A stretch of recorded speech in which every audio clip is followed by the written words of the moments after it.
And another controversy from this race weekend was the fact that Formula 1 venues could lose races over track limit issues.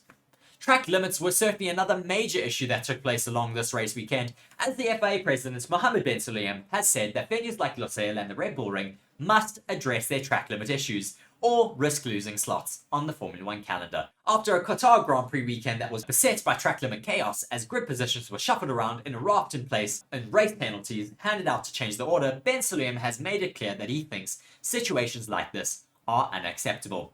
He believes that the focus for change is not on the FIA policing things more effectively to stamp out any offenders. Instead, he says that the circuits need to fix the issues with track limits, such as Qatar and Austria. They must make circuit modifications to deter drivers from being tempted to run wide. Asked what he was going to do about the track limits problem after some farcical scenes in Qatar, bin Sulayem said, "You're absolutely right about it. We had the same issue in Austria, and it was 1,200 offences there. And as I have to say, congratulations to the stewards because they spotted it. But is that the solution? No.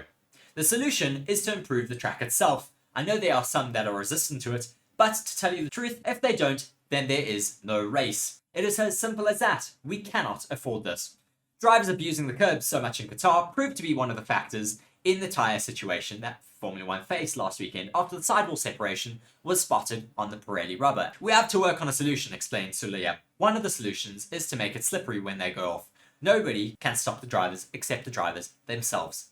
We can think of the height of the curbs. Does it damage the cars? Or maybe there's a possibility of putting some gravel right after those curbs. But with gravel, we have to be very careful." It certainly was a massive talking point after this race weekend. We don't want to see track limits coming into effect after a session has ended. We saw in the qualifying session on Friday afternoon, Lando Norris had qualified in P2. He was waiting for his interview, and then one of the FIA representatives had to come up to him and tell him, "Look, sorry mate, your lap time was deleted." Then that place went to Oscar Piastri, and the same thing happened to him.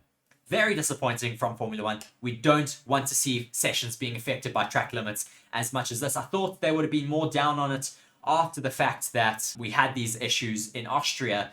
I really thought that they were going to solve these issues, but it still seems like we are dealing with them, and we need to resolve them before next year. We don't want to come into another Grand Prix race weekend where drivers are receiving 5-second time penalties throughout the weekend for breaching track limits, for losing their times in qualifying because of track limits. We want there to be more natural penalties, gravel traps, slippery circuits, or slippery sectors. If they go over the curbs, they lose the traction and lose time. That is what we need. We don't need the FIA having to police it every 2 seconds to try and fix things. We need to have more of a natural deterrent for these drivers, and I think that's certainly what the FIA is starting to look into.